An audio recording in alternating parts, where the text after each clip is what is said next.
নমস্কার বন্ধুরা, আজ তোমাদের সাথে শেয়ার করব রাখি স্পেশাল রাজভোগ। তো এই রাজভোগগুলো খেতে কিন্তু দারুণ লাগে, আর বাঙালিদের প্রিয় কিন্তু মিষ্টি হয়। প্রতিটা অনুষ্ঠান বলো আর রাতে বা দুপুরে খাওয়ার পর একটু মিষ্টি চাই। ভেতরে দেখেছো রাজভোগের ভেতরে ক্ষীরটা কি দারুণ লাগছে, কতটা নরম তুলতুলে হয়েছে দেখো। তো চলো দেখবো আজকে রেসিপি। কিন্তু তার আগে বলে দিই, আমার চ্যানেলে যারা নতুন আছো চ্যানেলকে এখনও যারা সাবস্ক্রাইব করনি তারা সাবস্ক্রাইব করো, বেল আইকনটা অবশ্যই প্রেস করো। আমার নিত্য নতুন রান্নার ভিডিওর আপডেট পাওয়ার জন্য ফেসবুক পেজটাকে অবশ্য ফলো করো। তো ফার্স্টে কী করলাম, 2 কিলো দুধ নিয়েছি। 2 কিলো দুধ এখানে বয়েল হতে রেখেছি। আর এখানে একটা বাটির মধ্যে নিয়ে নিলাম ভিনেগার আর 2 টেবিল চামচ আর 2 টেবিল চামচ জল মিক্স করে রেখে দিলাম। দুধটা ফুটে এসছে, এবারে গ্যাসটাকে করে দিলাম অফ। আর দুধটাকে একটু নাড়িয়ে 2 মিনিট একটু নাড়িয়ে নেবো। 2 মিনিট জাস্ট একটু ঠান্ডা হবে, 2 মিনিটের ঠান্ডা যেটুকু হয় আর কি। তারপরে ভিনেগার মেশানো জলটা দিয়ে নেড়ে চেড়ে ছানায় পরিণত করব। এই দেখো একদম ছানায় পরিণত হয়ে গেছে।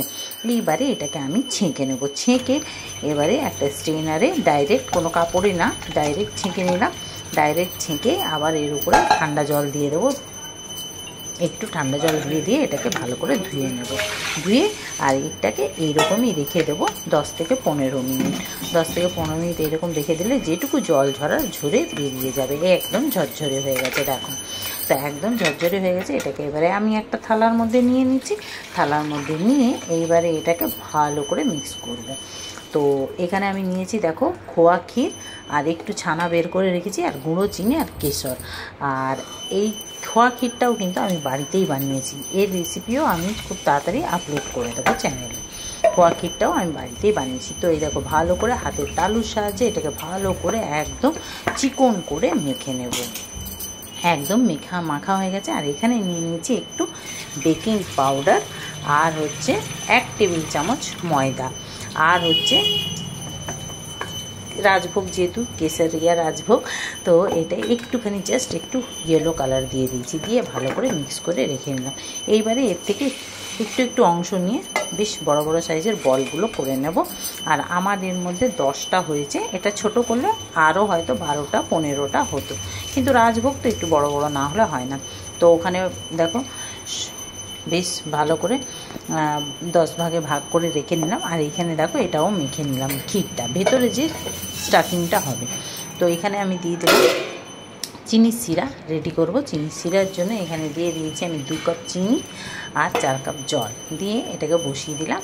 চিনিটা মেল্ট হবে, এটাও রেডি হবে। আর এটাও 10টা ছোট ছোট বল করে নিয়েছি ওই ভেতরে যে স্টাফিংটা দেবো।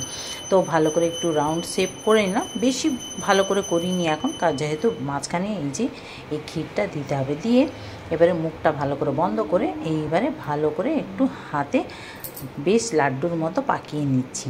এইভাবে ঘুরিয়ে ঘুরিয়ে পাকিয়ে তারপরে হাতের তালুতে রেখে দুটো হাত দিয়ে ভালো করে ভালো করে পাকিয়ে একদম এটাকে রেডি করে নিচ্ছি।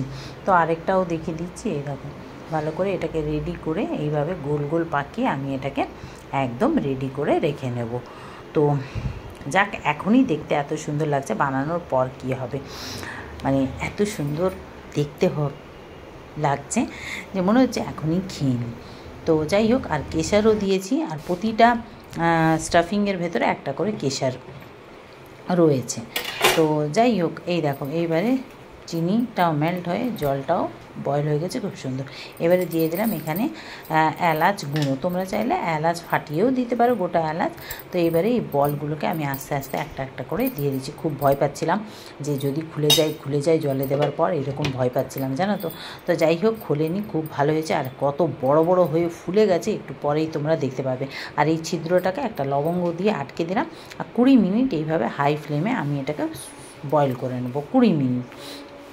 তো 20 মিনিট এই দেখো বয়েল হয়ে গেছে খুব সুন্দরভাবে। কত বড় বড় হয়েছে দেখেছো, কত সুন্দর ফুলেছে দেখো। গ্যাসটাকে অফ করে দিলাম। আর এই দেখো একেবারে ওয়াও, দেখো কি সুন্দর নরম তুলতুলে বড় বড় একদম রাজভোগ রেডি হয়ে গেল। তো এইভাবে রাজভোগগুলোকে এবার তুলে আমি একটা বাটিতে এটাকে সার্ভ করে নিচ্ছি। আর দেখো কি নরম তুলতুলে হয়েছে, দেখো এত সুন্দর লাগছে দেখেছো। তো চলো একটা আমি কেটে তোমাদের দেখাই। যাক, তোমাদের কেমন লাগলো অবশ্য কমেন্ট করে জানাবে। ভাল লাগলে লাইক শেয়ার করো, পেজটাকে ফলো করো। তোমরাও এইভাবে বাড়িতে তৈরি করে একবার দেখো। বাড়িতে তৈরি করে যদি একবার বানাও না, তাহলে দোকানের কেনা খেতে ভুলে যাবে। দেখো কাটছি, কি নরম তুলতুলে হয়েছে। দেখো তোমরা না দেখলে বুঝতে পারবে না। দেখেছো কতটা নরম তুলতুলে হয়েছে? তো ট্রাই করে অবশ্য দেখো, ভাল লাগলে কমেন্ট করে অবশ্য জানাবে। একবার হলেও ট্রাই করো। ভেতরের টাফিংটা দেখো, ক্ষীরটা কী সুন্দর লাগছে, আর কী সুন্দর রসগোল্লাগুলো জালিদার হয়েছে দেখো। তো চলো আজকের জন্য এই পর্যন্ত, আবার আসছি খুব তাড়াতাড়ি নেক্সট ভিডিও নিয়ে। সবাই ভালো থেকো, সুস্থ থেকো, টাটা।